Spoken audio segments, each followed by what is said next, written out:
La política. La política. Eso que aparece en forma de panfletos cada 2 años. Y el comienzo de la Campaña campaña con vista a las próximas elecciones. Y en realidad está cuando elegís el noticiero que mirás. Gracias, por eso nos elegiste. Si le regalás un poco de azúcar a tu vecina.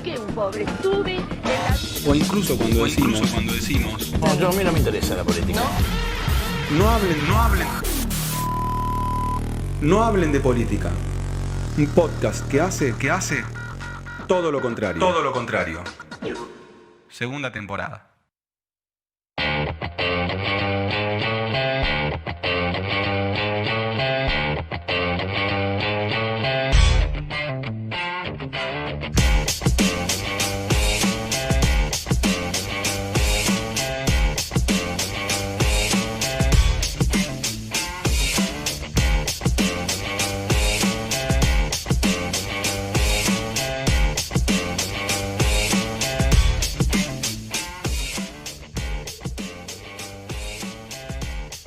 Bienvenidos y bienvenidas a esta edición especial de cumpleaños de No Hablen de Política, un podcast para hacer todo lo contrario. Mi nombre es Alexis Grierson y estamos de celebración porque exactamente hace un año, el 13 de septiembre de 2019, estrenábamos esta idea de un grupo de amigos que decidió llevar lo que ya hacía mucho tiempo en asados, en comidas, en mateadas, al mundo radial, al mundo del podcast, en este humilde espacio. En el medio pasó casi un poco más de 40 episodios, pasó un evento en vivo y pasa una pandemia, que bueno, eso no estaba en los planes de nadie, así que más allá de esta mini bienvenida y mini presentación, vamos a pasar a charlar con los artífices, con los grandes ideadores de este maravilloso mundo, el señor Tomás Cogliatti, quien además hizo todo lo posible para que estemos saliendo lo mejor posible por YouTube. La verdad que está impecable y estamos súper contentos de poder salir y poder charlar en vivo, para poder escuchar sus comentarios y para poder generar un debate un poco mayor. Y Miladero, quien pone la voz y pone las ideas y las ganas, el señor Leandro Lora. Y a Leandro Lora lo voy a saludar porque es el que va a hablar a continuación mío. ¿Cómo andas, Leo? Ale, ¿cómo estás? Hoy podríamos decir buen día, efectivamente. Y bueno, bienvenidos y bienvenidas a quienes nos están escuchando y también a quienes nos están viendo. Feliz cumpleaños desde ya. ¿Quién iba a pensar, posta, que iba a pasar todo lo que pasó desde el... Ayer estaba pensando en realidad en lo que pasó hace un año atrás, ¿no? Todo lo que pasó hace un año atrás en términos políticos y en términos desde ya que sociales serían bastante sorpresivos al día de hoy. Hace un año atrás nosotros justamente decidimos comenzar con esto posterior a las PASO, que ya habían sido llamativamente sorpresivas en gran medida en sus resultados. No tanto tal vez en lo esperado, pero sí en el resultado abultado que existía en términos políticos, y en ese interín entre las primarias y las generales decidimos crear No Hablen de Política, y la verdad que un año después estamos en nuestras casas, en el medio de una pandemia. Hoy temprano el expresidente de la Nación, ¿no? Emitió una carta, un comunicado en el diario La Nación bastante duro, extremadamente duro para mi criterio. O sea, para hacer el sumum de la dureza le faltó poquito, a mi criterio. Y ese es el escenario en el cual nos encontramos hoy. Pero estamos de festejo y decidimos aventurarnos a hacer esto, que la verdad no sabemos muy bien cómo va a salir, pero sí que nos parece que es importante aprovechar el canal de diálogo que tenemos con quienes nos escuchan semana a semana, y eso es importante, que puedan, en la medida de lo posible y desde ya que si quieren, puedan comentar y compartir con nosotros las miradas y reflexiones de los temas que abordemos. Una semana que además pareciera que fue adrede, ¿no? Que fue justo la semana del aniversario y que pasó realmente de todo. Incluso nos vamos a atrever a ir un poco más allá de de algunas situaciones puntuales que sucedieron. A ver, cuando uno dice, lo van a escuchar en un ratito, se puso en riesgo la democracia, me parece que hay elementos suficientes como para poder sostener esa afirmación, más allá de lo justo de los reclamos que se sucedieron, ¿no? en esta última semana. Macri no nos da respiro, ¿no? Porque cuando uno más o menos tiene todo acomodado, no tiene mejor idea que salir a primera hora de un domingo con una nota de opinión.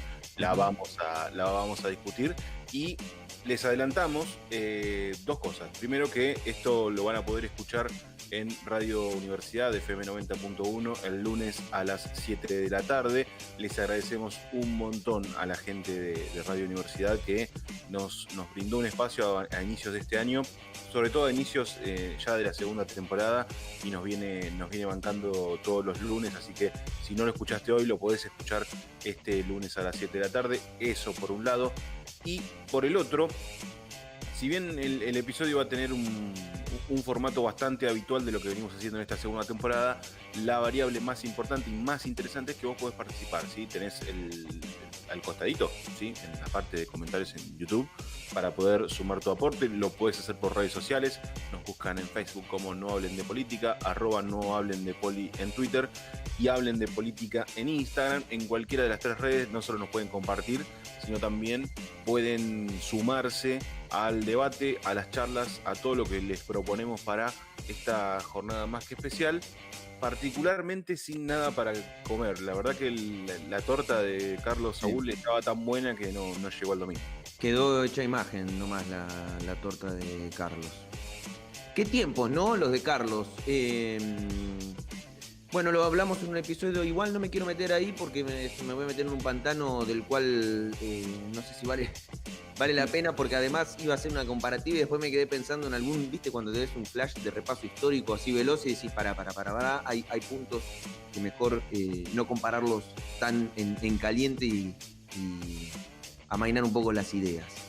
Pero bueno, lo último que tendríamos que decirle es que a quienes nos están viendo en este momento a través de nuestro canal de YouTube, lo que pueden hacer es suscribirse al canal, le ponen suscribirse, y creo que con eso alcanza. Simplemente es para que estén atentas a cualquier cosa que vayamos subiendo ahí, que es uno de los canales donde subimos los episodios, además de en Spotify. Y recordarles que tenemos una suscripción junto con el newsletter Volver a las Fuentes, donde ustedes pueden hacer un aporte mensual o un aporte por única vez, que a nosotros nos ayuda mucho y nos da ganas de madrugar para hacer eventos como por ejemplo estos. Sí sabrá y se ríe Tomás, que solamente lo podemos ver nosotros, de madrugar para hacer el evento que estamos haciendo en estos momentos. Nosotros nos tuvimos que acomodar un poco. Tomás está con el pelo versión Savage, está como un poco el pelo al aire. Bueno, más allá de eso y hechas las presentaciones, es momento de empezar a debatir. Si les parece, antes que nada, muy chiquititos saludos a Marianela Irusta, Jessy, Cecilia Arce, Fabián de Aro, Rodrigo Petech, Solange Rivarola Vares, que ya nos están comentando, nos están saludando en nuestro canal de YouTube. Vamos a seguir de cerca, obviamente. También a Perita Revuelta. Vi un par más que saludaron y les agradezco. A Dayana, que me escribió por privado. Sé que hay un montón de gente escuchándonos y ya nos alistamos, estamos preparados. Es momento de presentarles el tema número 1.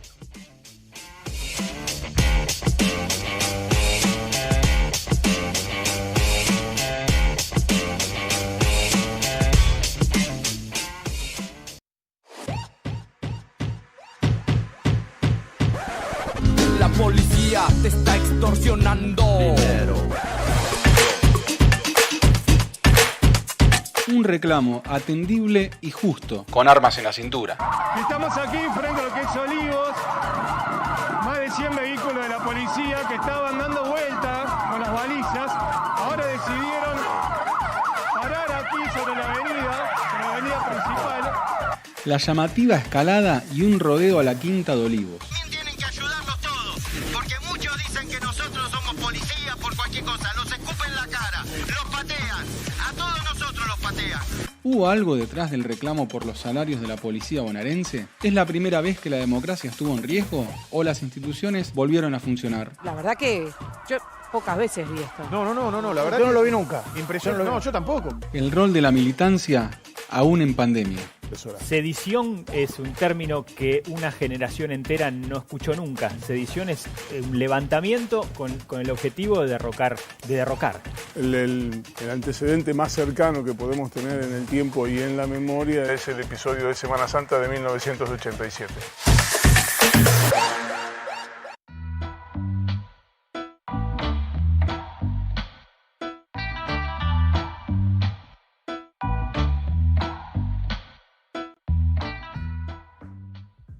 Quizás uno de los hechos más fuertes del regreso a la democracia, obviamente sin contar lo que sucedió en la presidencia de Raúl Alfonsín, un reclamo que parecía que es legítimo, obviamente, porque la policía bonaerense estaba percibiendo un salario básico muy bajo, se le estaba pagando muy bajas los adicionales, que son las famosas horas core, más otro tipo de reclamos, empezaron a generar un contexto perfecto para un reclamo peligrosísimo, ¿sí? Tan peligroso que rodearon la Quinta de Olivos, la casa del presidente, por así decirlo. También hicieron lo propio en la casa de la gobernación de Axel Kicillof, obviamente con sus familias, tanto el presidente como el gobernador, y como una protesta legítima termina siendo peligrosa porque justamente una de las características que tiene la policía es que lleva un arma en la cintura. Entonces, me parece que todo lo que hemos discutido en el último tiempo se empezó a materializar en los últimos hechos, ¿sí? Puntualmente las movilizaciones de la policía, en los reclamos, pero además en la violencia con la cual se empezó a mover toda esta situación. Vos, Leo, ¿cómo lo viste como un primer pantallazo? Viste que a mí me dicen como un primer pantallazo y yo arranco por el pantallazo número 10. Lo primero que quiero decir es que vimos varias cosas. Una de las primeras que vimos es trabajadores y trabajadoras. Y ese es un punto el cual no quiero dejar de lado porque me parece que es un punto importante. Y entiendo que es muchas veces hasta nos suele ocurrir, o por lo menos en los círculos sociales en los cuales solemos movernos, queda como al pasar. Es como, bueno, sí, entendemos, es legítimo el reclamo, pero no, y nos vamos por otro lado. Y básicamente porque hay un sesgo ideológico profundamente antipolicía. Digámoslo, asumámoslo en términos de reflexión, es a lo que voy. Y por eso me parece que en primer lugar hablar de que estamos hablando de trabajadores y trabajadoras, independientemente de la figura legal que existe, ¿no?, para el ejercicio de la policía como tarea, ¿no? Esto de decir, bueno, había una nota que decía que no es que no se asumen como trabajadores, sino que son, vos qué sos, yo no trabajo de policía, yo soy policía, ¿no? Hay un rol de identidad y de identificación que se genera ahí, que hace un diferencial. Bueno, al margen de eso, son gente que está trabajando y que como tal merece su remuneración correspondiente y la dignidad que implica esa remuneración. Detrás de cada policía hay una madre de familia, un padre de familia y también una búsqueda lógica de dignidad en el ejercicio propio del trabajo, que le pasa a cualquier ciudadano o ciudadana que quiere trabajar y vivir dignamente. Entonces me parece que... Lo que me pasa también, para agregar a lo que venís mencionando, es que, digo, cómo se empezó a distorsionar lo que venía pasando, y yo tengo por ahí un análisis bastante personal, que es que yo creo que los efectivos de la policía bonaerense, no todos, digo, no empecemos a esto de las generalidades, sino me parece que la institución empezó a ver el poder que generó con la primera movilización, sobre todo. Si lo trasladamos, por ejemplo, lo que pasó en Olavarría, nuestra ciudad, la primera movilización fue a la medianoche. Obviamente generó una conmoción en la ciudad bastante... Sí, de concierto además, ¿no? Porque no se sabía qué pasaba. Podía haber sido un accidente muy grande, podía haber sido un hecho policial puntual, pero se trataba de un reclamo salarial. Esa sorpresa, ese factor conmoción, empezó obviamente a generar un debate en la sociedad acerca del rol de la policía, no solo como la institución en sí, sino también en términos salariales. Y me parece que, insisto, no todos los efectivos policiales ni toda la policía, pero sí una parte empezó a ver el poder que estaba manejando, el poder que estaba teniendo ante un hecho puntual, que era un reclamo salarial, que me parece que todo el arco político, desde las izquierdas más izquierdas hasta las derechas más derechas, coincidieron en que es un reclamo justo, que es una situación injusta percibir un salario básico tan bajo, porque a ver, cuando uno lo trasladaba a otros ítems de no remuneración y demás, se encontraba con que un policía gana más de lo que se señalaba como sueldo básico. Pero cuando uno lo lleva a la jubilación, o cuando es momento de jubilarse, lo que se toma en cuenta siempre es el básico. Entonces, al tener un básico tan bajo, la jubilación es baja, bueno, y eso desencadena que haya otras complicaciones a la hora de sus derechos laborales. Me parece que es lo más básico que hay. Sí. Pero cuando encontraron esa pequeña punta del poder que se generó, porque me parece que era lo que la policía encuentra, más allá de que lo sabe que lo tiene, es poder. Y ese poder me parece que envalentonó un reclamo que lo llevó a un lugar peligrosísimo para la democracia y para el orden institucional de la República Argentina. Sí, ese yo creo que es el segundo punto, porque muchas de las cosas que uno menciona, además, lo tienen un montón de otros trabajadores y trabajadoras de la vida social, digamos, ¿no? Gente que cuando trabajadoras que van y piden un aumento salarial y no se lo dan en el básico, ¿no? O se lo dan en negro, y esto lo hemos visto siempre dentro de los reclamos. Pero yo quería mencionar eso porque me parece que hay una condición simbólica y hay una condición de sentidos en cuanto a cómo interpretamos como comunidad. Vuelvo a esto que es insistente, pero lo que pasa es que yo ya admito que va a ser insistente y recurrente mi señalamiento respecto de la idea de comunidad, porque en definitiva es lo que somos.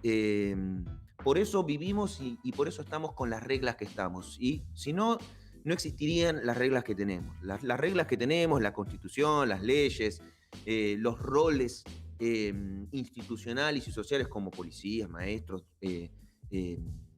¿no? Médicos, médicas, bueno, son roles que nos constituyen como tal, como comunidad, y desde ahí es que tenemos que ordenarnos. Entonces, a mí lo que me parece es que la policía entró en un punto en el cual no reconoció el rol que tiene en la comunidad. Y no es cualquier rol, no es el mismo rol que un maestro, una maestra a la hora de protestar. Tienen otro rol, tienen otro poder, lo saben, ¿sí? Que portan armas, saben que es difícil, porque ellos mismos son los que han sido, los que han ido, por ejemplo, a reprimir una protesta salarial de otro sector. ¿Quién puede reprimir una protesta salarial de la policía, por ejemplo, para disuadir, ¿sí? Una movilización de estas características? Eso lo saben. Y de alguna manera forzaron o se forzó. Vamos a ampliar un poco más el panorama. No es que forzaron ellos estrictamente en sí. Se forzó la situación a ir más allá y se jugó con un montón de otros sentidos históricos en la Argentina, que es el rol de la fuerza de seguridad sin control civil, ¿no? Porque esto era lo que estaba pasando. Eso como segundo punto. Y tercer punto, la sospecha, el riesgo, la imagen de la policía en la Quinta de Olivos realmente a muchos les generó temor, y me parece que ese es el límite que traspasó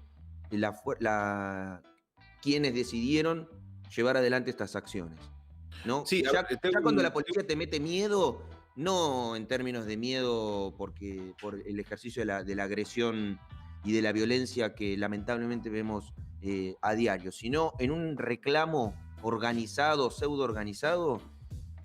Y deberían pensarlo dos veces, porque se rompen las reglas de la comunidad.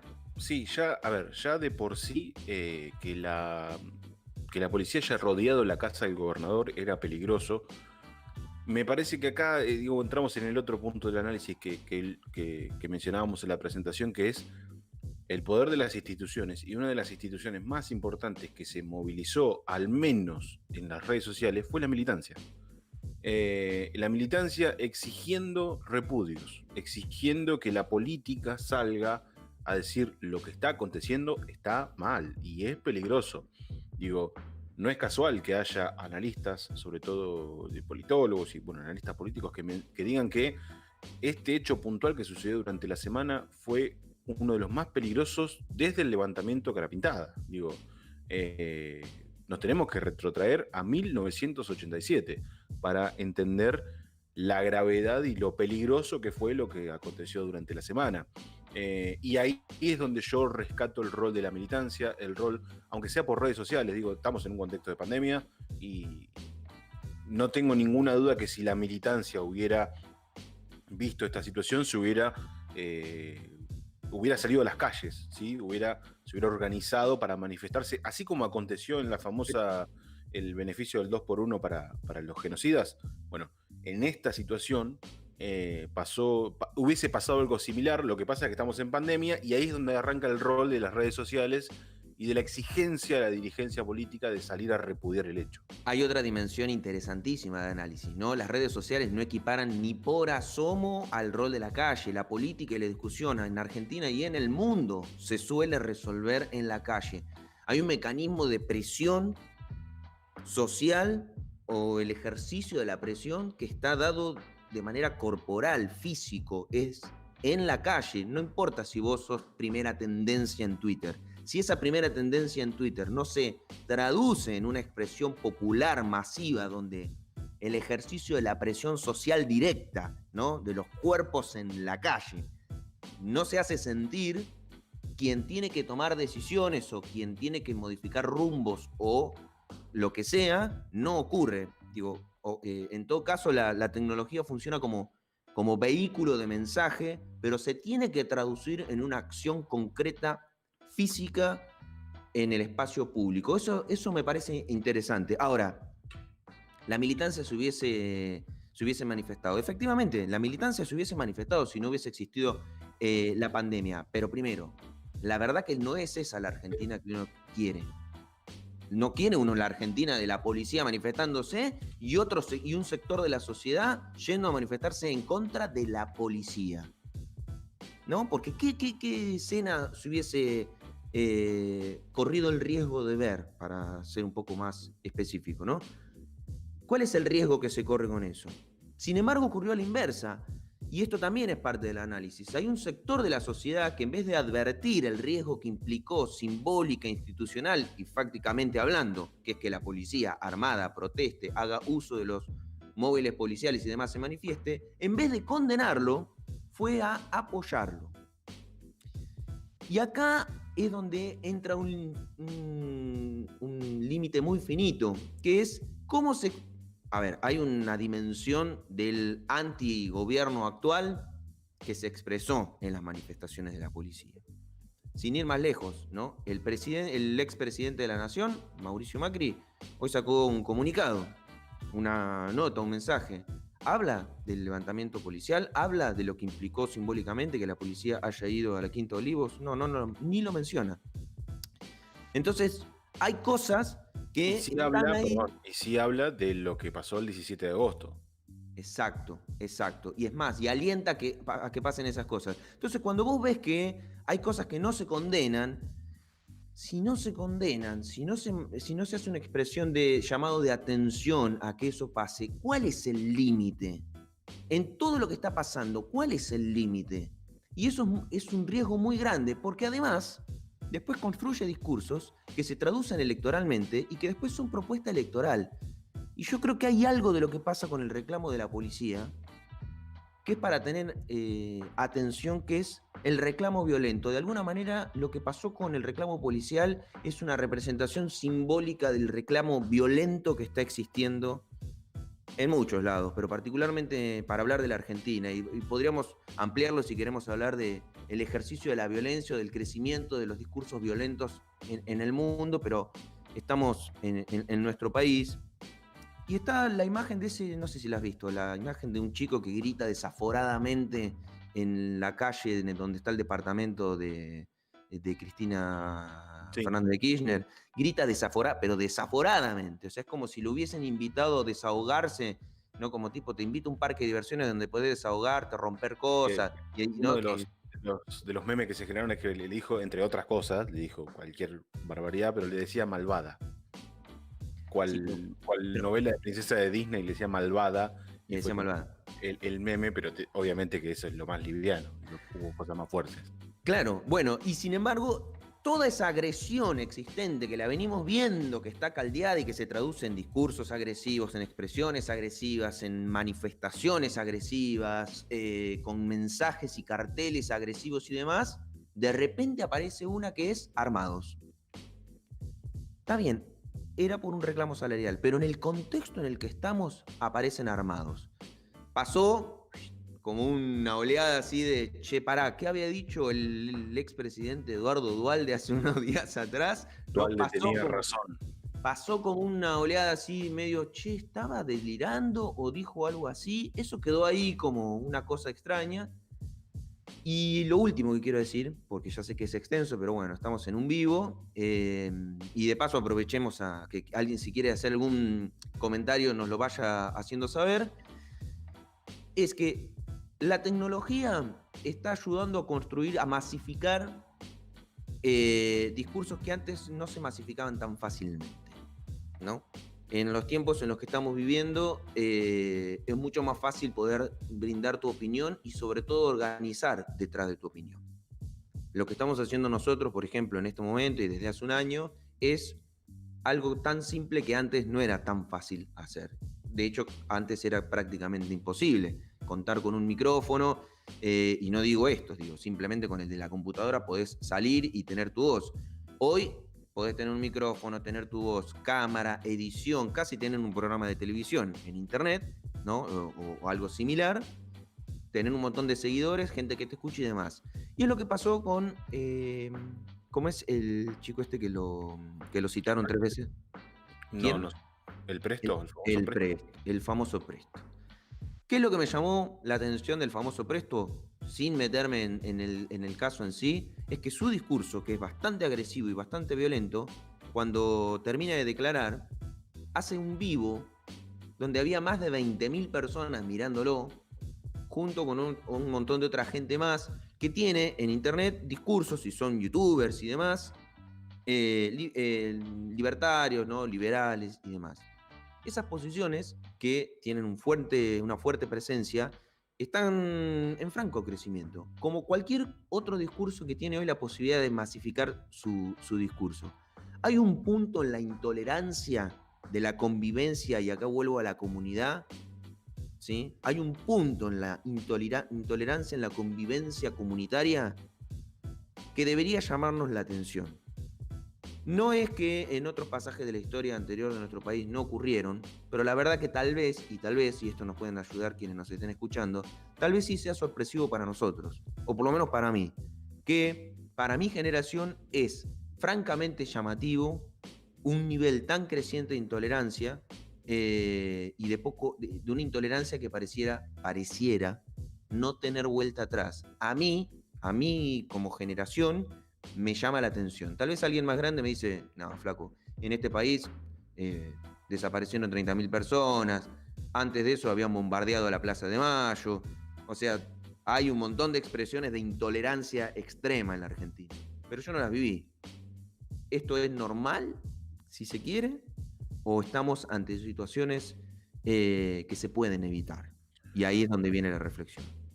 Sí, yo antes de pasar a todos los saludos que tenemos en el canal de YouTube y en redes sociales, quisiera agregar una cuestión vinculada a los límites, que me parece que es importante entender cómo muchas veces, como en un partido de fútbol, digo, vas parejo, uno entiende que va parejo, está lloviendo y cada pelota es como debatir una final, entonces vas al límite de la expulsión, vas al límite de terminar perjudicando a tu equipo, y me parece, digo, y esto analizándolo en base al orden cronológico de todos los hechos, que Juntos por el Cambio juega al límite siempre.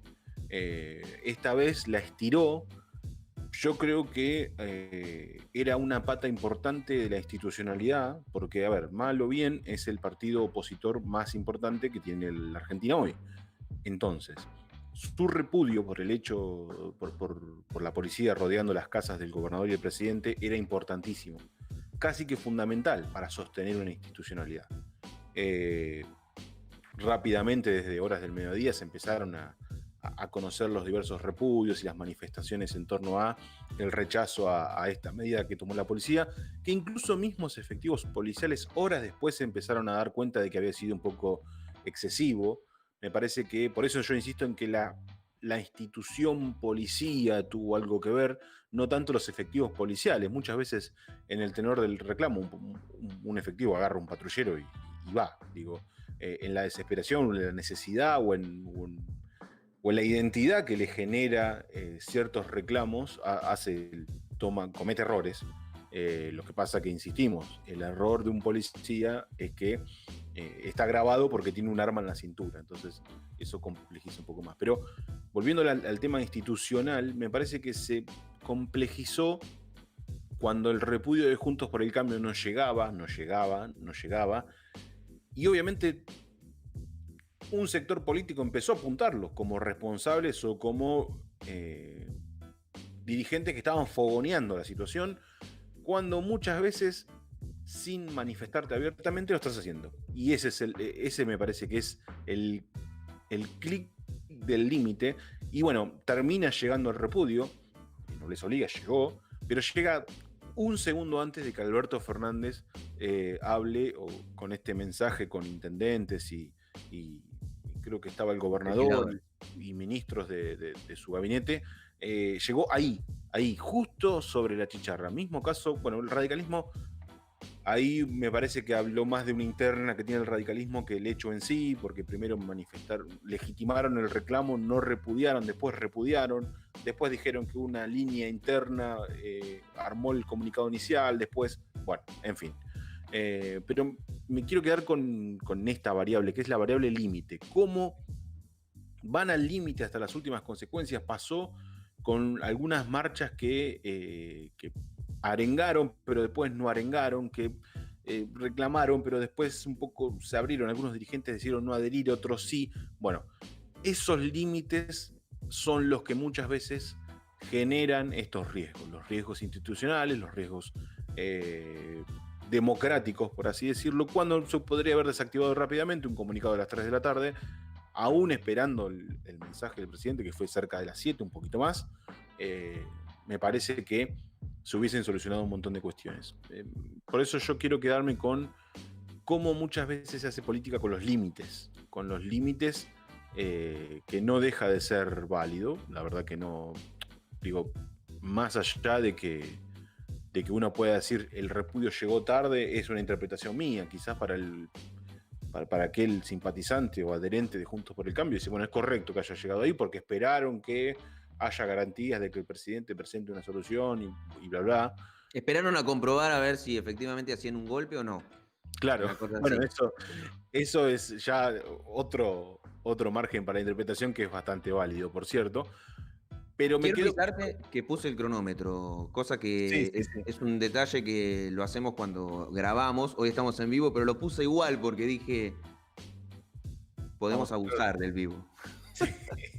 Pero me quedo con esto, insisto, de los límites y de la cuestión vinculada a cómo Macri en la carta de hoy juega al límite. Va al límite, habla de un atentados contra la libertad de expresión, habla de que la gente no es libre, va a trabar a sabiendas de que puede ser expulsado y puede terminar muy mal. Entonces, hay que seguir de cerca no solo el concepto de límites, sino las acciones que derivan en los límites. ¿Y quién pone las reglas? ¿Las pone el Estado? ¿Las pone la política? ¿Las pone la oposición? ¿Las pone el conjunto del pueblo argentino? Bueno, ¿las pone la violencia? ¿Las pone la violencia? Bueno, esos son, me parece que las primeras puntas para empezar a indagar una situación que es muy compleja y que la verdad que amerita un análisis profundo, que obviamente si seguimos hasta pasado mañana, así que vayamos. No, pero, sí. Pero pensaba en esto de los límites, ¿no? ¿Los pone la violencia? ¿Quién le pone límites a la violencia? ¿Y con qué herramientas? ¿Con qué herramientas le pones límites a la violencia? Porque a fin de cuentas, una de las cosas que quedó demostrada y que muchos en Gracia decían es, bueno, ya sabemos cómo tenemos que hacer para pedir nuestros reclamos salariales, ¿no? Es un poco en broma, pero un poco de razón también tiene. ¿Qué tenés que ejercer para que tu voluntad se pueda poner al menos sobre la mesa de discusión rápidamente? Es un peligro, eso, muy serio, muy grave. Saludamos a Luciana, a Nacho Cardone, Josefina Vargas, Emanuel Collazo, Trini, Julio Linder, le mandamos un abrazo muy grande, a Lucía Palacios, a José Lora Peralta, son un montón los que nos están escuchando. Sí, saludos al padre de Leo. También un abrazo grande a Einar, que nos está escuchando y lo hizo saber por la red social Twitter. Bueno, son un montón y la verdad que estamos contentos porque, bueno, están ahí. Y obviamente los invitamos a participar. Si alguno tiene una opinión, hágalo. No hay ningún problema. La vamos a leer y la vamos a escuchar. Por lo pronto, a cada cuestión le llega una respuesta. Y es lo que vamos a empezar a debatir en el tema número 2.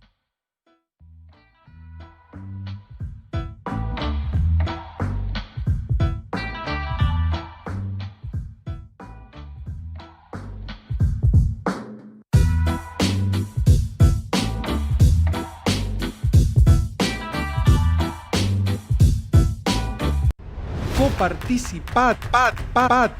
A río revuelto, El presidente Alberto Fernández salió de un complicado laberinto por donde hay que salir. por arriba. Siempre supieron que recibieron más y que esos recursos no les corresponden. Macri le transfirió más del doble. No se le sacaron fondos al gobierno de la ciudad. Se recuperaron fondos que Macri transfirió de manera ilegítima y que deben ser usados para empezar a construir una Argentina federal y equilibrada. El decreto que firmó el presidente garantiza los recursos para la policía de la ciudad y recupera el excedente para la provincia de Buenos Aires. Un punto menos de coparticipación para la ciudad de Buenos Aires, Uno más para la provincia. un reclamo histórico. Como ustedes saben, la provincia de Buenos Aires ha sido históricamente discriminada desde la ley de coparticipación y el congelamiento del fondo del conurbano. Eso determinó que la provincia perdiera en los últimos, del 2012 en adelante, más de 400.000 millones de pesos. Y entendemos que esos fondos deben ser recuperados por la provincia. Parece que a muchos se le había olvidado. Está mostrando que no tiene ninguna intención de construir un país con previsibilidad, con criterio, con ambiente de inversión. ¿Quién va a venir a invertir en un país donde se levanta el presidente de la nación una mañana y dice, le saco el 1%? ¿Qué diferencia hay entre el expropiese chavista? Como dice la canción, todo está guardado en la memoria.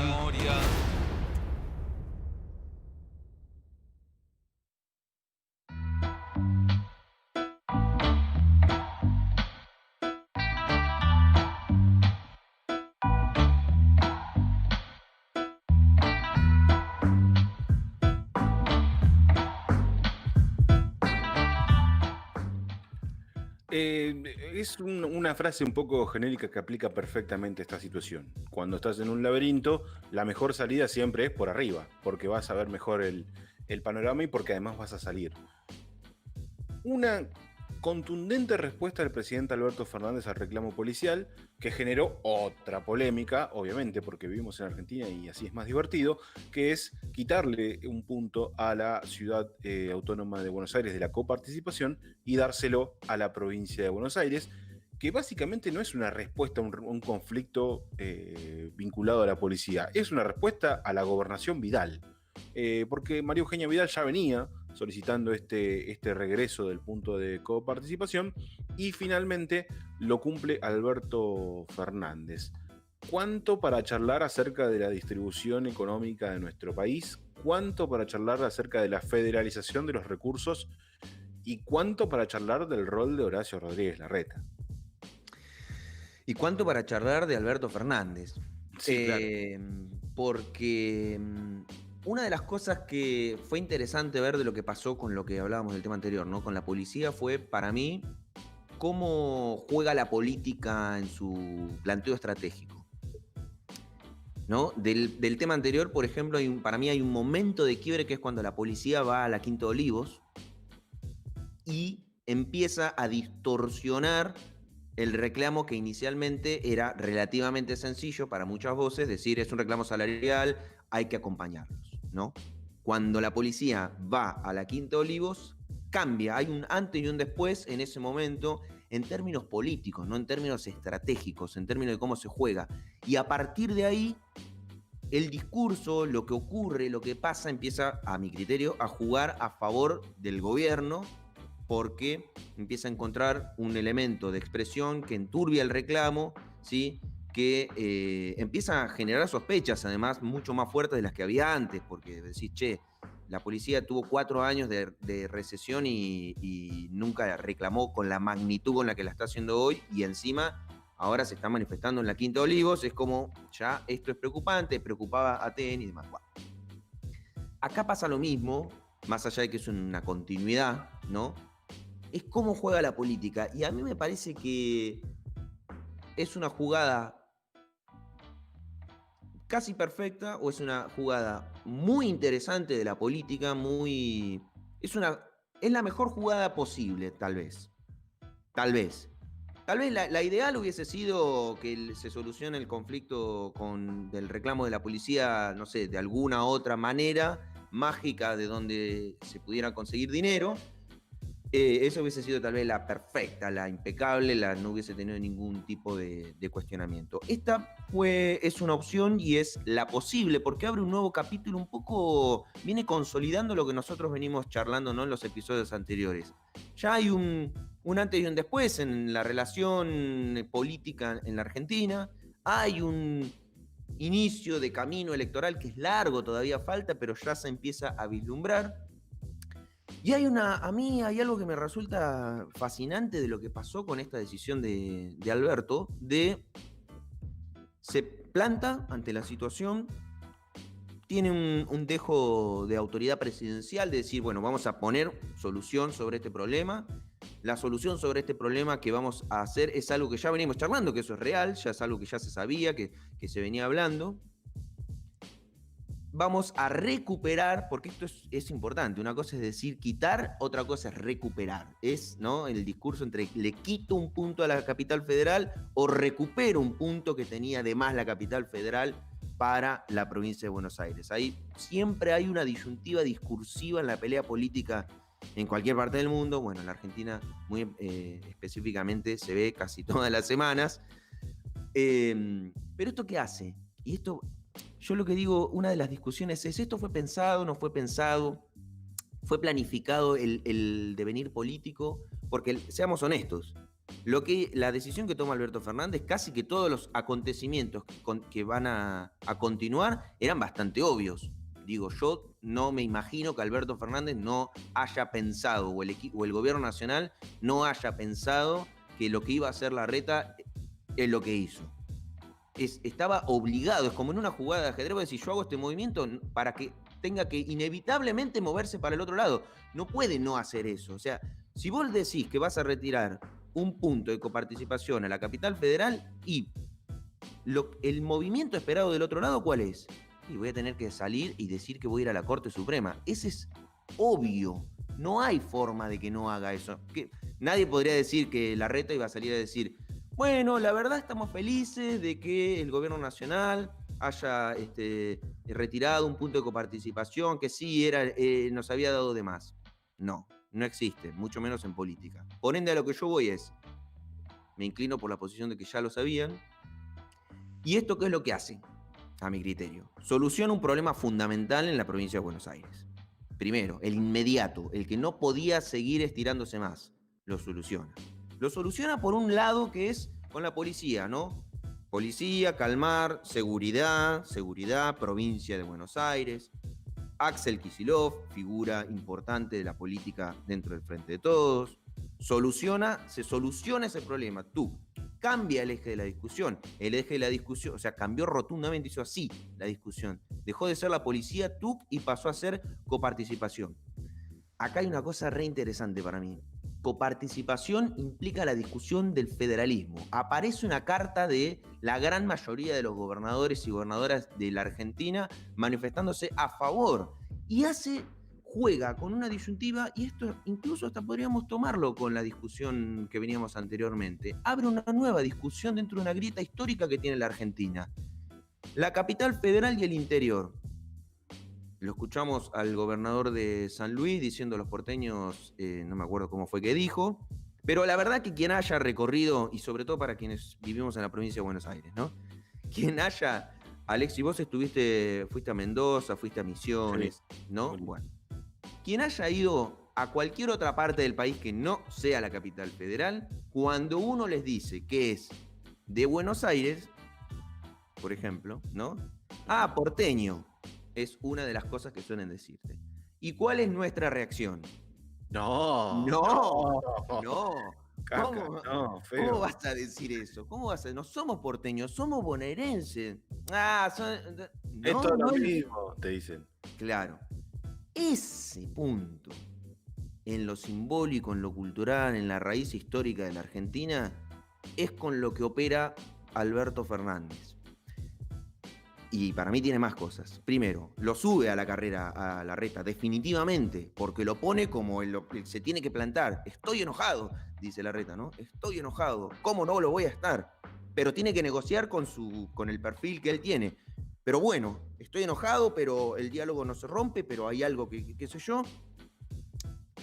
Lo sube, lo intenta poner como el verdadero referente de la oposición a Larreta, ¿no? Definirlo ya como el verdadero referente de la oposición. Eso le genera una discusión con el señor que hoy presentó una carta.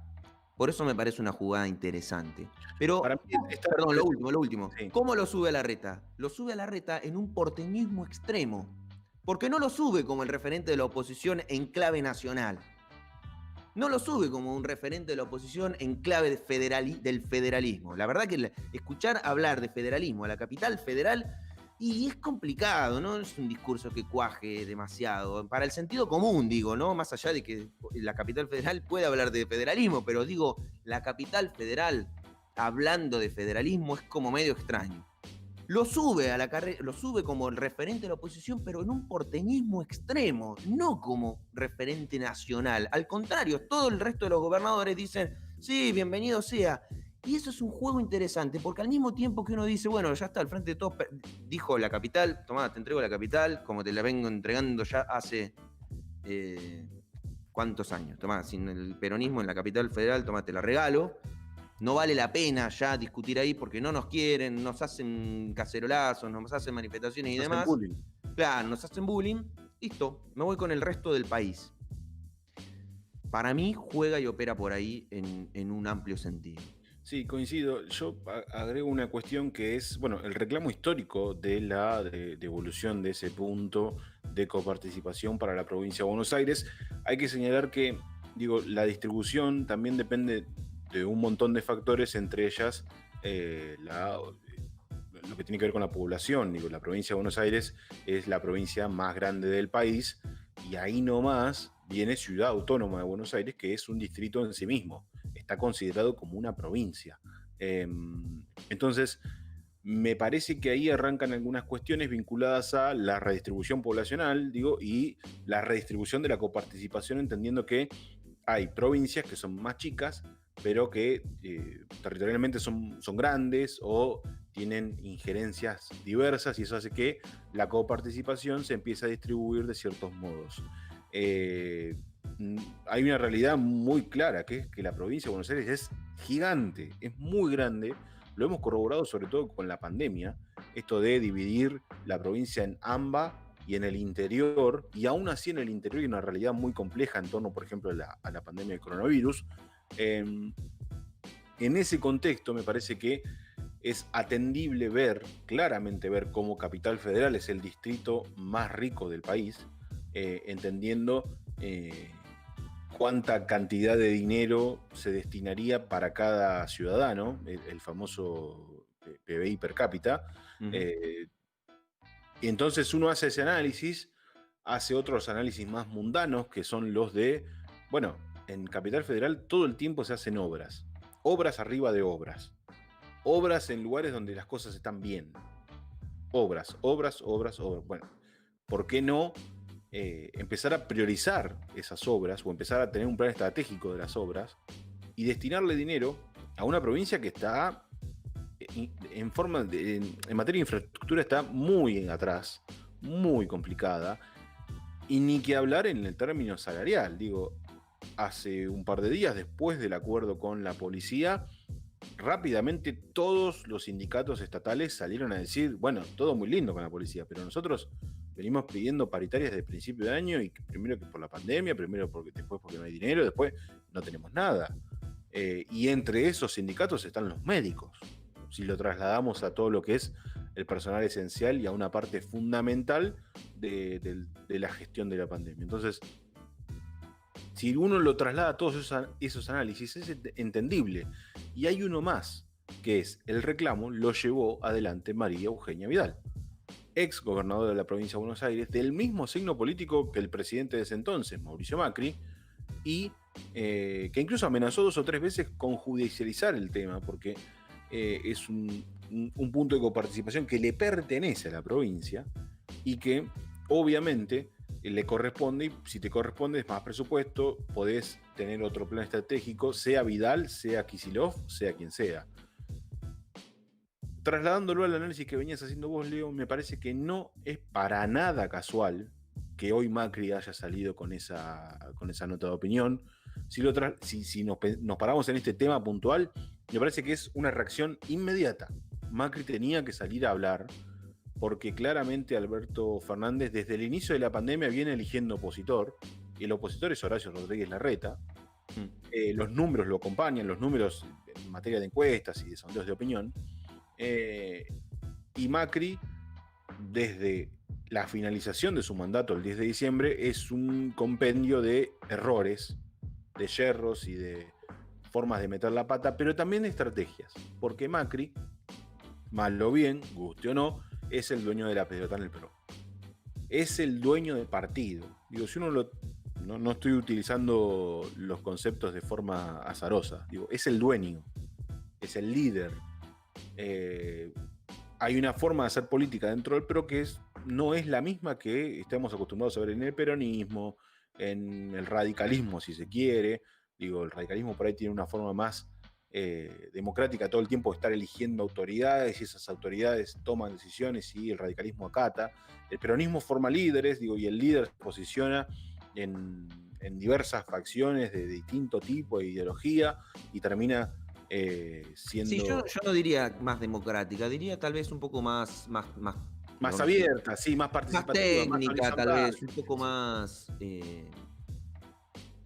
Sí, más horizontal, un poco más horizontal, si se quiere. Esto de elegir autoridades, que cualquiera se pueda presentar. El peronismo lo tiene, digo, el PJ es un partido donde se eligen autoridades y demás, pero la forma de liderar es distinta, digo, los líderes. En el peronismo hay líderes. En el radicalismo por ahí se eligen autoridades. En el PRO hay dueño. En el peronismo hay rosca, me parece. Claro, ¿no? Bueno, Eso sí, es. sobra eso.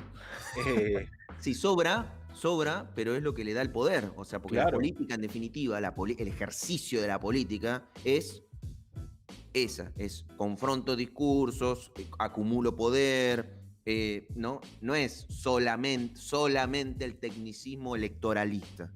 Claro. ¿No? Que me parece que es lo que sucede tal vez, ¿no? Con la Unión Cívica Radical, que vos decís es más democrática. Por eso yo ahí hice esa salvedad. Digo, capaz que es más electoralista, pero le falta rosca, le falta puja de poder, le falta acumulación de poder. De hecho, sin ir más lejos, desde De la Rúa hasta el día de hoy, no hay un presidente de tradición radical. De hecho, el radicalismo está detrás de el partido del cual acabas de decir que Macri es el dueño. O sea, nada que ver con la UCR. Y sin embargo, el peronismo sigue consiguiendo ganar presidencias que se asumen como tal. Esa identidad partidaria de la rosca, de la puja, de la discusión, de la acumulación de poder, sigue consiguiendo presidencias. Sí, y volviendo al análisis, digo, Mauricio Macri es el dueño del PRO, es el líder del PRO, e inevitablemente tuvo que salir con una nota de opinión, para mí, en respuesta a Larreta, no en respuesta a un contexto social, económico en Argentina, ¿sí? Larreta se plantó, tomó el guante que le tiró Alberto Fernández y él dijo, acá estoy, y acá voy a salir acá voy a salir por lo que es mío, y está bien, digo, me parece que es lo que pedía la jugada, ¿no? Exacto, es lo que le pedía la jugada. Y a Macri le urge la necesidad de decir, bueno, pará, yo soy el jefe acá, yo soy el líder, yo voy a cuestionar como tengo que cuestionar. Y para tener mayor visibilidad tenés que ser un poco más duro. Y esta fue un poco la línea que Juntos por el Cambio ha mostrado, digo, una línea de Horacio Rodríguez Larreta, María Eugenia Vidal, más moderados, de un perfil un poco más bajo, aún con la visibilidad, no deja de ser un perfil bajo, y un ala dura con Patricia Bullrich, con Mauricio Macri. Ya no hay duda de Mauricio Macri formando parte de este sector. Hoy lo sentenció, digamos, o sea, hoy puso la firma sobre el ala durísima. Sí, y además plantándose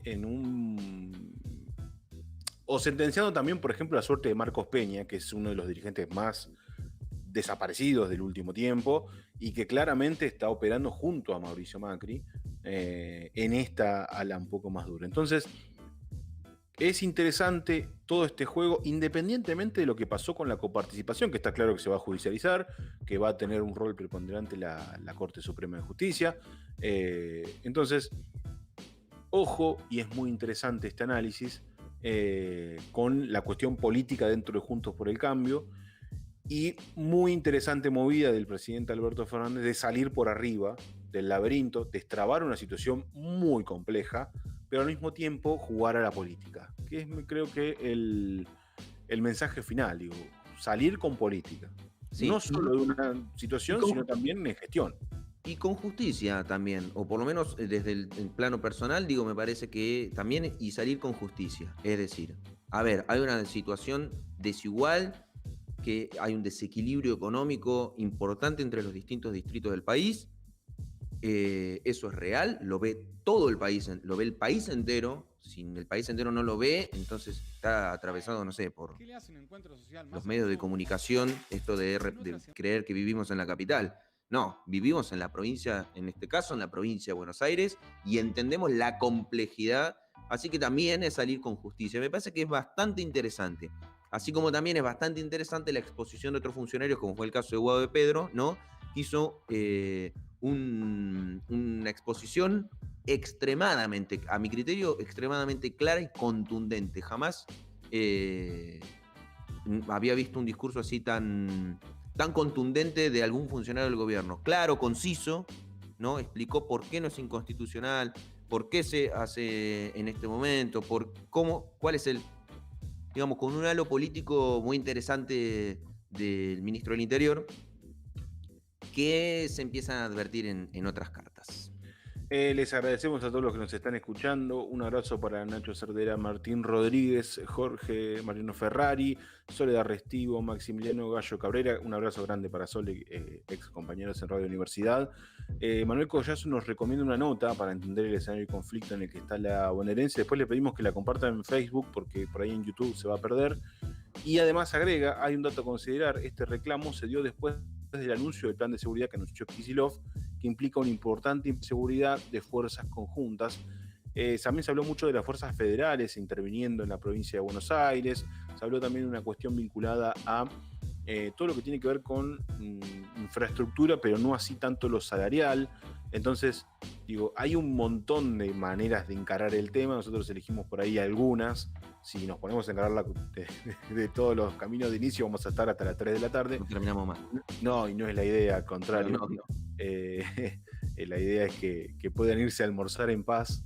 Y me imagino que alguno estará cocinando alguna pasta, algún asado o algo tranqui, pero disfrutando de este domingo que lo estamos haciendo, recordamos, en vivo. para todos los que quieran, deseen o les interese. Siempre aclaramos lo mismo, esto es gratis, va a seguir siendo gratis dentro de mucho tiempo, pero nos empuja un montón si nos realizás algún aporte único o te suscribís a esta opción que viene junto con el newsletter Volver a las Fuentes. El link está en la descripción del video, así que lo buscan, chusmean y obviamente si quieren se suscriben, y si no, te agradecemos un montón por estar escuchándonos ahora. Por lo pronto nos vamos a meter en un tema muy interesante que también tuvo actualizaciones de última hora, y es lo que hemos considerado como el tema número 3.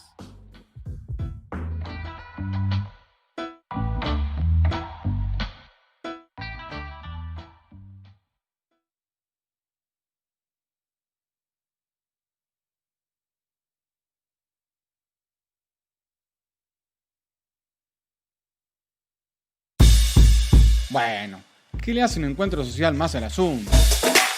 En otra semana caliente para Olavarría con varios casos de COVID-19, el intendente Gali se reunió de forma presencial con el expresidente Macri. El presidente Mauricio Macri tuvo una reunión hoy, hace 8 días, recordemos que volvió del país y se juntó con Martín Yesa, intendente de Pinamar, y también el intendente Ezequiel Gali de Junín. Si bien hubo defensa, ¿cuál es la ética de la política? Se reúnen de forma presencial, mientras que en Olavarría se prohíben y se multan las reuniones sociales. Hemos firmado todos los funcionarios que debíamos hacerlo, un decreto que va a aplicar severas multas a reuniones sociales. Son multas que tienen hasta 1.600.000 pesos aproximadamente, el monto mayor.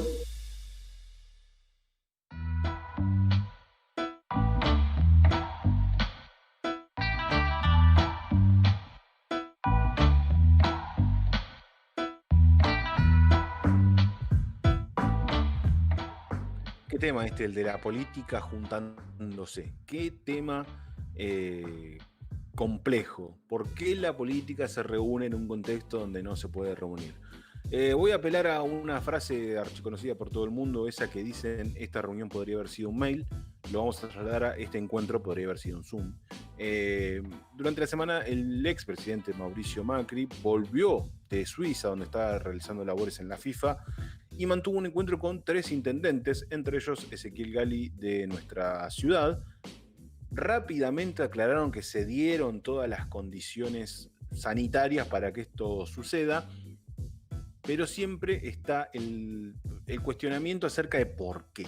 ¿Por qué la política se reúne presencialmente cuando es difícil contener a un montón de gente, a la sociedad entera, y a que no se reúna? Básicamente, digo, no es la idea que haya reuniones, pero detrás de esto también hay un montón de cosas que se corroboran con la carta de Macri hoy. Digo, hay un montón de aristas para analizar más allá del mero hecho de una reunión política. Era una reunión necesaria, dijo el intendente Ezequiel Gali de Olavarría. Yo pensaba, ¿no?, que a veces Olavarría siempre es noticia. Este podcast creo que lo pueden escuchar tranquilamente en cualquier parte del país y llegar al tema 3 y decir: hablando de Olavarría, pero Olavarría es noticia otra vez.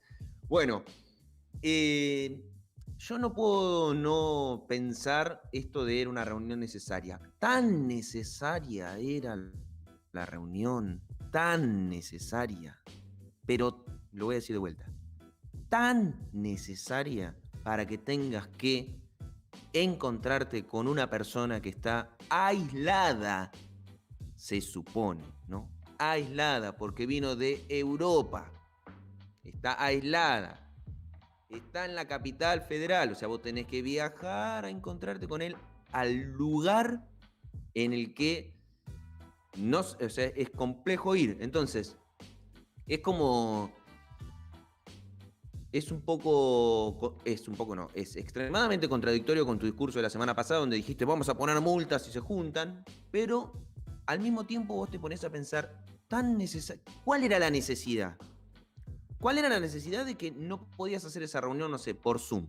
¿Por qué no la podías hacer haces una videollamada y charlabas con el expresidente?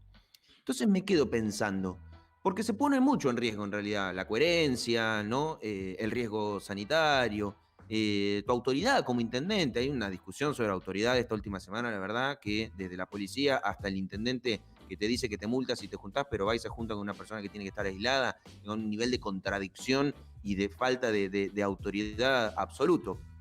Pero ¿cuál era la necesidad inexplicable de esa reunión? Sobre todo cuando uno ve que hoy el expresidente hace una nota de estas características. ¿Dónde está el hilo político para comprender esa ruptura de las reglas tan profundo? Porque es una ruptura de reglas muy grande el que cometen estos intendentes y el expresidente. ¿Qué hay detrás? ¿Cuál es lo que viene después de esa reunión? ¿Qué hubo, qué se charló en esa reunión que implicaba necesidad de todo esto para los próximos días? Yo, dos cosas me gustaría señalar en este punto. Primero que yo apartaría la cuestión de las sanciones en los encuentros sociales, si bien no deja de ser un discurso contradictorio. Yo más que contradictorio lo que le diría es de pérdida de autoridad, no tanto contradictorio. Digo, porque Ezequiel Gali insta a la ciudadanía a que no se junte y establece multas, pero es como un poco... yo no dije nada de mí. De hecho, él habla de que es personal esencial, lo cual es técnicamente cierto. Entonces, yo esa parte es verdad. No hablaría de contradicción, sí hablaría de pérdida de autoridad, que me parece que es un concepto claro, y no metería tanto el tema de la multa. Digo, la multa no deja de ser una realidad, es una medida más dura para evitar que la gente se reúna en sus casas y demás. Además que está comprobadísimo que los encuentros sociales han sido claves en los últimos brotes grandes de COVID-19, por lo menos en Olavarría y en gran parte del territorio del país. Cada vez que hay un brote se dice, no, se juntaron a comer un asado, no hubo un cumpleaños, no hubo un casamiento, no hubo nunca en una actividad necesaria, salvo obviamente los profesionales de la salud, que están expuestos en la primera línea, como para mencionarlo de algún modo. Y lo otro, que sí me parece que hay que hacer una salvedad, es qué tema con la política en general. Ayer lo charlábamos con Leo en este debate acerca de qué tratar y qué no tratar y qué debatir, y un poco me hizo abrir los ojos a lo que venía pensando, que es, bueno, la política en general le cuesta cumplir con esta premisa, pero acá hay que hacer una división entre los gestores y los que no están formando parte de la gestión. ¿Ezequiel Gali forma parte de la gestión? Sí. ¿Mauricio Macri forma parte de alguna gestión? No. Y ahí es donde arranca el problema, porque Mauricio Macri hoy es el líder de un partido político, pero no es una persona activa en materia de gestión. Otro análisis totalmente distinto hubiese sido si Ezequiel Gali se hubiese reunido presencialmente con Horacio Rodríguez Larreta, ¿no? Por ejemplo, que es un dirigente activo que gestiona, aunque la reunión hubiese sido para compartir experiencias de gestión en tiempos del COVID.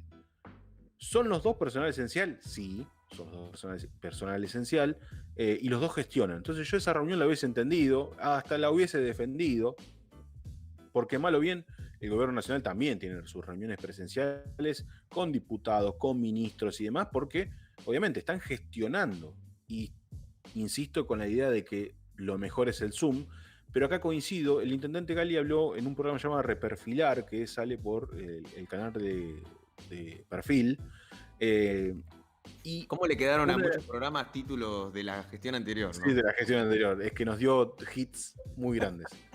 Y el intendente Gali decía algo que yo coincido, que es, a ver, cuando estamos hablando de política, estamos hablando de gestión, no es lo mismo una reunión por Zoom que mantener un encuentro, incluso aún respetando las medidas sanitarias correspondientes, un encuentro presencial. Yo eso lo defiendo, porque tiene razón. Yo creo que no es lo mismo, así como no es lo mismo un encuentro con amigos por videollamada, ellos están en una toma de decisiones un poco más importante que requiere una presencialidad. De hecho, las reuniones de gabinete, aquí en Olavarría, las que tiene el gobierno nacional, son presenciales y me parece que eso es incuestionable, todos son personal esencial. Ahora, cuando en la variable aparece un expresidente que no tiene un rol en la gestión activo, muy por el contrario, incluso hasta con diferencias con su inmediato dirigente intrapartido, que es Horacio Rodríguez Larreta, no sé cuánta necesidad hay acerca de mantener un encuentro y charlar de política. Porque suena a eso, suena que se juntaron a hablar de política. Como estamos haciendo nosotros, es como si no hubiésemos juntado nosotros. Que bien podríamos hacerlo, pero... Bueno, pero es que es ahí donde yo pongo el punto de discusión, ¿no? Se juntaron a hablar de política así como quien dice, che, ¿cómo estás? ¿Cómo ves vos lo que está pasando? Y demás, estoy preocupado, porque... ¿no? O viene por otro lado. Viene porque esto de Gali dice, fue una reunión necesaria. Bueno, probablemente no sea necesaria para el conjunto de los argentinos, porque se juntó con el expresidente, se juntó con el líder de su partido, ¿no? Para ser un poco más específico. Era necesaria en términos políticos para la estrategia política de su partido. ¿Cuán necesaria es para que sea presencial en estas condiciones? Eso es lo que no quiero pasar por alto, porque tal vez fue necesaria en ese sentido. Che, mirá, no voy a hacer esta reunión por Zoom, te venís, se vienen, que les tengo que contar algo estrictamente personal, que implica que aunque yo tenga que seguir una semana más aislado porque viene de Europa, porque esté en la capital federal, que es un lugar complejo para venir, y ustedes sean autoridad que le está pidiendo a la gente que no se junte, tienen que venir igual, porque lo que les tengo que contar, o lo que voy a hacer, o lo que les voy a proponer, amerita que vengan sí o sí. No en clave de gestión, sino en clave política. O sea, ¿qué es? Hoy sale esta nota durísima, es posterior a Larreta erigiéndose casi como líder de la oposición. Por eso yo hoy decía en Twitter, digo, yo no sé si es peligrosa la nota por lo agresiva de la nota del presidente, que parece que estamos en, no sé, un país dominado por extraterrestres, un régimen de extraterrestres. Un régimen de extraterrestres que vienen a esclavizar a la humanidad, una cosa así, o desesperada, ¿no? De decir, che, bueno, a ver, así como vos me pedías pista para hablar, es como, che, paren, pido pista yo, dice Macri, que no puedo ni siquiera esperar a que termine el aislamiento, que es una semana. Vénganse ya, que necesito... lo último, y Nacho Cardone nos escribía recién y dice, che, ¿cuál era la necesidad de hacer público lo presencial de esa reunión? Uno podría decir, bueno, se les escapa, por ahí se les filtraba y tenían que hacerse cargo del escándalo, mejor hacerlo público y decirlo, pero él dice, o tal vez era un mensaje para otros al interior, ¿no? Respuestas para adentro. Claro. Sí, yo justamente iba a recuperar el mensaje de Nacho Cardone, a quien le mandamos un abrazo grande y que pequeño en política y en un podcast hay que adelantarse. Sí, pequeño asterisco, el señor, nuestro productor general, el señor Tomás Coletti, le eliminó sin querer un par de mensajes más arriba, pero más allá del pequeño error de nuestro compañero, quiero resaltar ese mensaje. Digo, ¿por qué la necesidad de hacer público algo que tranquilamente podría haber sido algo que podría quedar en un encuentro? Digo, encuentros políticos hay muchos, que se hagan públicos muy pocos. Este fue uno de los que se hizo público. ¿Por qué? Además, no trascendió como suele trascender por los medios, digo, que algún periodista diga, bueno, me enteré que hubo un encuentro así. No, ellos, los intendentes, fueron los que movilizaron a decir, che, una reunión, y nos juntamos con el expresidente Macri, necesaria, una reunión necesaria, importante, nos cuidamos, fue al aire libre, ojalá haya tocado un día lindo, porque te digo, fresco para juntarse tipo 10 como hoy, pero más allá de eso... claro, ni siquiera podían ir a un bar, porque Macri está aislado, ¿entendés? Claro. Porque capaz que si se juntaban en un bar, está permitido, está habilitado. Pero más allá de eso, yo también creo que se arrojó un mensaje, que los intendentes arrojaron un mensaje político, tipo, bueno, nos juntamos con el expresidente Macri porque nos convocó a hablar de temas re importantes, de las cuales no trascendieron muchos más de lo que de lo que se supo. Pero ahí es donde arranca algo interesante, que es pararse en un lugar. Y los intendentes se paran cerca de Macri, no cualquier intendente. Por eso digo, también es interesante analizar todas las variables. Son intendentes del interior de la provincia de Buenos Aires. Sí. Habla de un interés del expresidente por mostrarse abierto al diálogo, y no solo en el centralismo de Larreta o de Vidal, sino con intendentes que están gestionando, que no es que son los famosos sin tierra, sino que son intendentes que están gestionando, y que se muestra cerca de la gestión. Un expresidente cerca de la gestión, y no de la gestión Larreta. Incluso me parece que se mostró más lejano que cercano, pero sí cerca de la gestión. Es interesante el análisis, si lo tomamos de ese costado. Es un expresidente activo, que dejó la pasividad de su rol, por ejemplo, en FIFA, pero ya se muestra activo, nota de opinión. Es como que salió a marcar la cancha. Acá el dueño de la pelota soy yo. Aislado, en cuarentena, como lo digas, pero acá mando yo. Entonces yo creo que todas esas señales se terminan de ratificar con la nota de opinión publicada hoy. Ahí donde él se posiciona en todos los temas de controversia de los últimos meses, se posicionó claramente. No cataloga las movilizaciones como peligrosas para la salud. Habla de que las medidas para prevenir la salud, justamente por la pandemia, atentan contra la libertad. Habla de un hartazgo, habla de atentados contra la libertad de expresión. Digo, se posicionó. Enhorabuena, porque cada uno ahora sabrá opinar y pararse en un costado puntual de las opiniones de Macri, ya blanqueadas, ya se sabe, digo, porque al principio no se sabía qué rol ocupaba Macri en todo esto, y habrá que ver cómo ahora, puertas para adentro de Juntos por el Cambio, empezarán a dirimir estas diferencias. Yo creo que va a continuar así como está, con un costado larretista, con Vidal y con muchos intendentes, me atrevo a decir hasta Jorge Macri, más moderados, más de apostar al diálogo y jugar en ese juego, en un juego que por ahí se prende el gobierno, porque al gobierno también le conviene que ellos sean la oposición, y además este costado es atractivo para una parte del electorado, y sostener el famoso núcleo duro, con Macri a la cabeza, sostenerlo con dichos, con posturas y con posturas activas.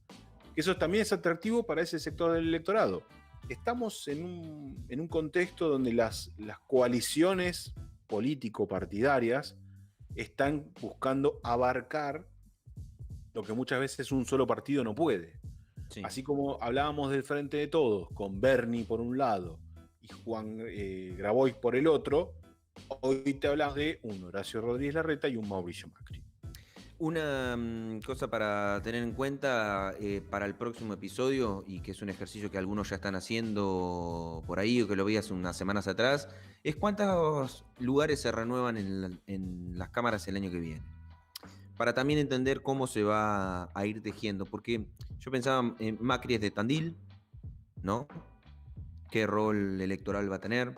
¿Cuál es el rol en el diseño, además, de la discusión del peso electoral? Digo, atendiendo a que el presidente de la Nación, Alberto Fernández, se posicionó en términos de federalismo, digamos, bueno, voy con el resto del país y la capital federal va a entrar en una discusión muy áspera, de difícil acuerdo, pero que para el peronismo, bueno, no va ni a ganar ni a perder mucho más de lo que ya viene haciendo, al menos en la capital federal. Pero ¿qué pasa con el resto del país?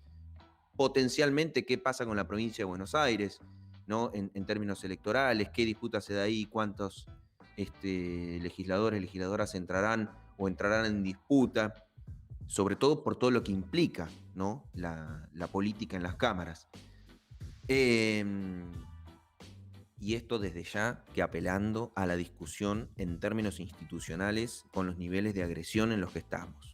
Desde ya, que eso uno no lo deja en duda, pero sí que viendo que hay ciertas actitudes, ciertos hechos, ciertos acontecimientos, a veces uno hasta duda de si están apostando a una discusión en clave electoral o están buscando otra cosa. y eso es algo de un nivel de gravedad, digamos, que uno a veces entre en esas dudas o en esos temores. Sí, pero está bueno, a ver, ya para ir cerrando no solo el eje, sino esta edición especial, está bueno analizar estas cosas en clave más allá del encuentro en sí. Digo, hubo una reunión, sí, hubo una reunión, todo perfecto, podemos repudiarla, podemos manifestarnos que estamos en contra de que haya reencuentros sociales de la política, que también es un análisis que debe ir por otro carril y que tiene 1000 variables, porque yo también coincido con la postura de que la política se debe reunir de forma presencial, los temas no se resuelven por Zoom tan abiertamente, por algo está el equipo del presidente, los ministros y demás, que también se exponen a una pandemia porque la gestionan y justamente todos esos riesgos que conlleva. Sin embargo, me parece que hay mucha política detrás de esto, mucha, y no hay, digamos, no hay una cuestión vinculada a un encuentro y ya, sino que hay decisiones, hay líneas, hay estrategias que está bueno empezar a ver porque se vienen tiempos complejos para la Argentina, no solo económicos y sociales, que eso ya me parece que ha quedado bastante claro, sino políticos.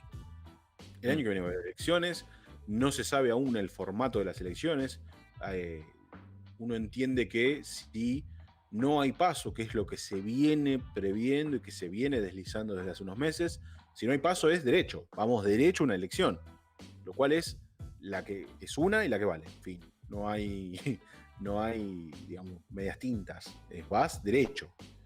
Ir derecho tiene otra implicancia, otra estrategia, otro tipo de postura política en torno a una campaña, lo que para mí buscará ser más directa, más clara y con mayor énfasis en votame y todo lo que eso implica.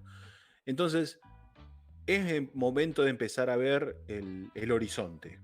Digo, la pandemia existe, estamos viviendo con la pandemia, estamos conviviendo con la pandemia, pero me parece que ya se empieza a ver un horizonte político eleccionario. Lo hablamos hace un par de episodios, lo traemos porque creo que es la clave para entender no solo el encuentro del intendente Ezequiel Gali y otros intendentes con el expresidente Macri, sino para empezar a entender los movimientos, la coyuntura y el porvenir. Sí.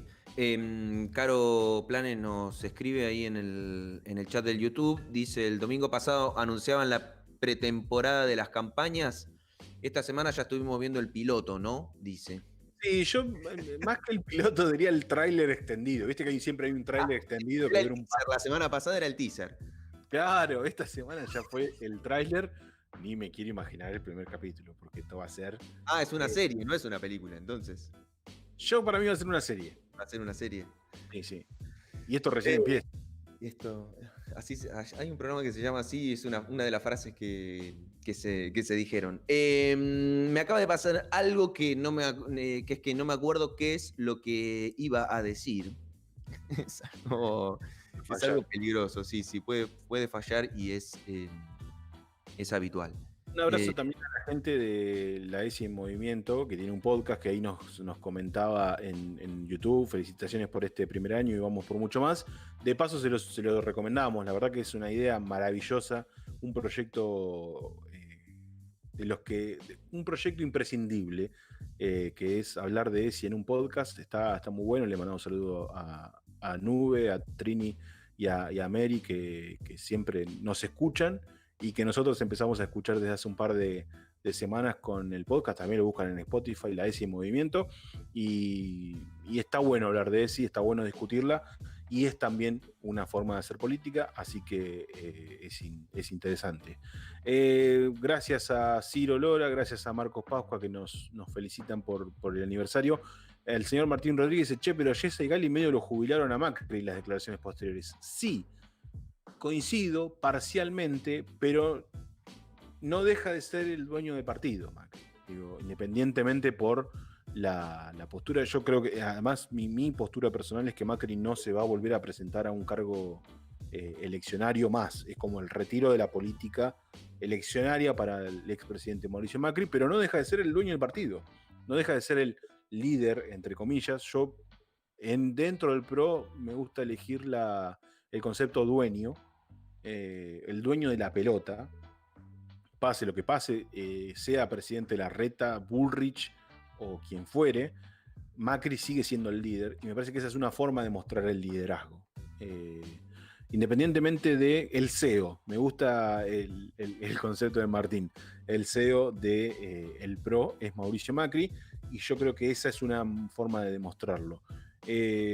Rodrigo Petech dice, con respecto a cuánto se renuevan en las cámaras del año que viene, hay un nuevo fallo de la Cámara Electoral para que se amplíen. Un debate interesante seguramente también está por venir, y es muy interesante, sobre todo por las distribuciones, por la cantidad de bancas que se ponen en juego, las que se suman, las que se restan en algunos casos.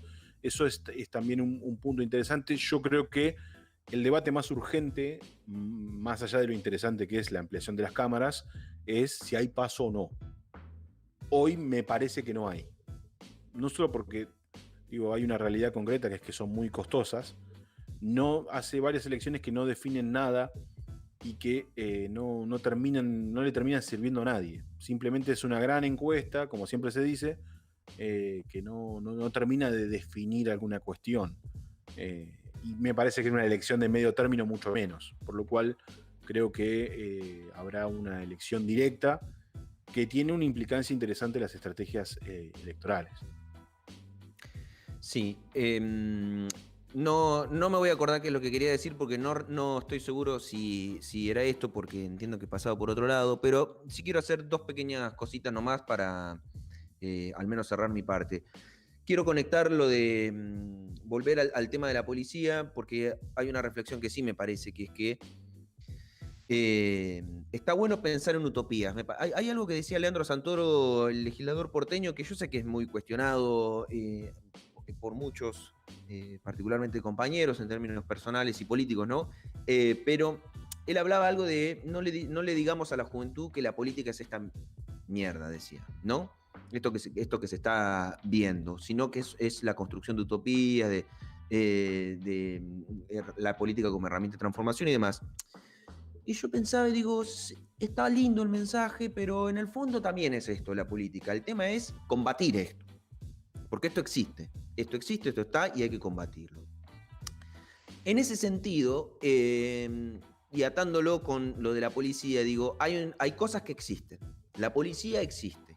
Y la verdad es que no se avisora que no exista. Hay un mundo y un discurso que desearía que no exista la policía. Y la verdad que sería buenísimo que no fuese necesaria la existencia de, pero existe. Ahora, hay una forma que sí es interesante, que es mejorarle efectivamente las condiciones de trabajo a las fuerzas de seguridad, que es que se reduzca la violencia, ¿no? Que se reduzca la violencia. Si vos tenés más gente trabajando, más gente con una perspectiva de futuro, con una proyección de su vida, no va a ser necesario que exista más policía, que tengas que potenciar la policía y que tu respuesta ante los problemas de la sociedad sea con mayor represión, con lo que implica, porque detrás de esa represión hay seres humanos de carne y hueso que se conforman bajo el ala de la violencia para ir a reprimir violencias.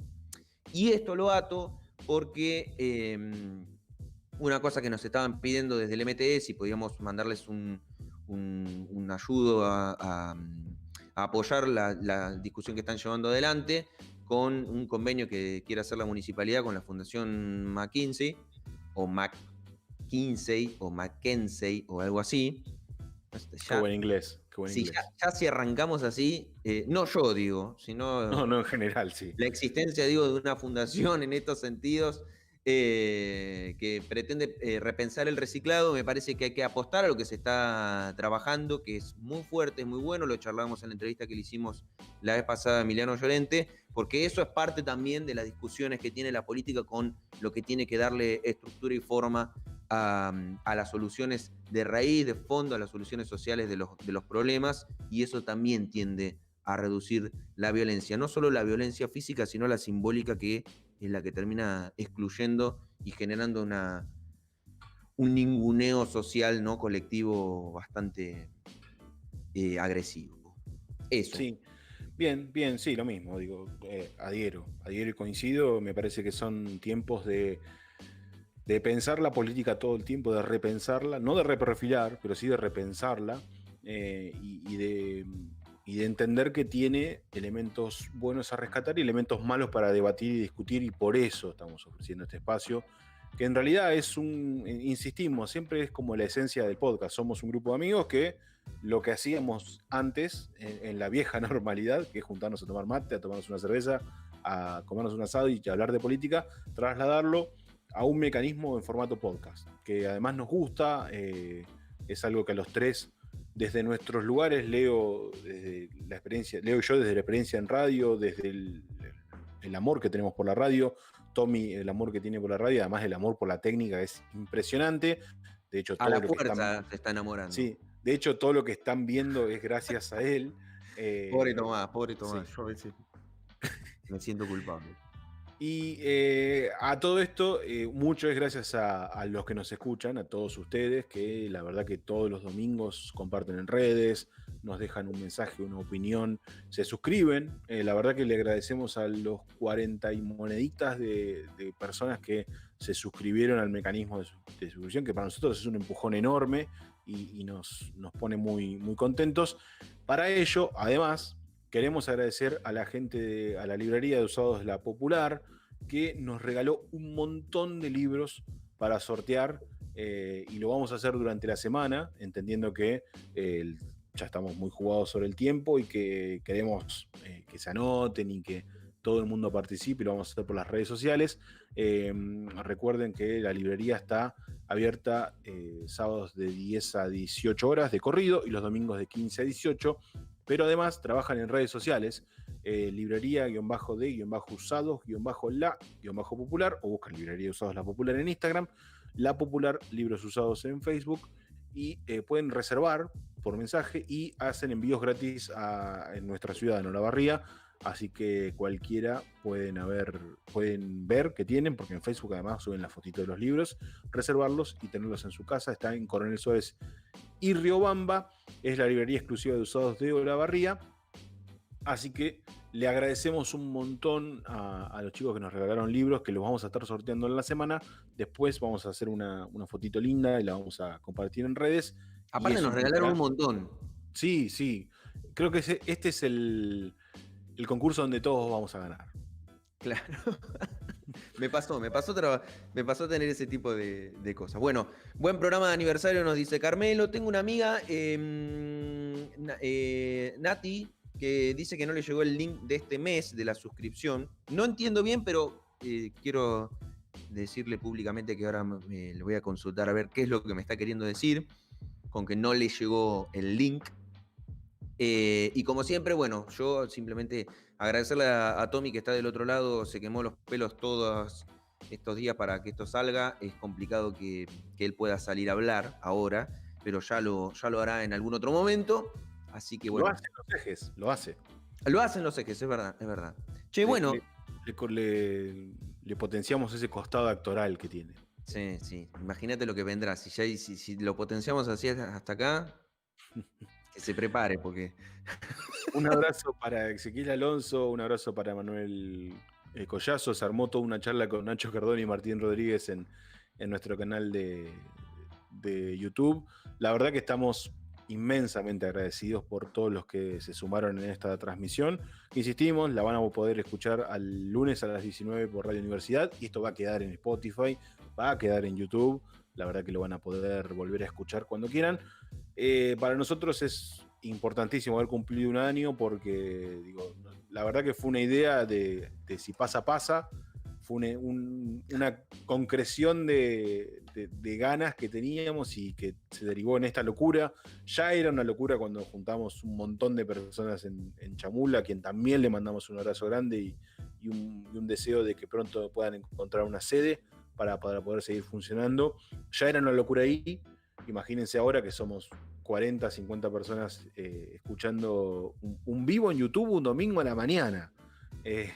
Con todo lo que eso implica, con lo lindo que es dormir, descansar y demás. Así que nada más, decirles gracias y esperamos que sea el primero de muchos años, y aún no estando ninguno de los tres, esto por ahí se puede renovar, pueden cambiar las caras, pero que el proyecto y la idea y la esencia continúen mucho tiempo más, que sea no hablar de política, pero hacer todo lo contrario al mismo tiempo. Exacto. Feliz cumpleaños, compañeros. Feliz cumpleaños. Al final, mirá, tuvimos un festejo de cumpleaños vía videollamada. Como todos los cumpleaños de este año, nosotros no podíamos hacerlo de otra manera si no era a través de videollamada. Exactamente. Así que bueno, por lo pronto nos volvemos a encontrar el domingo que viene, ya con un episodio totalmente normal, pero con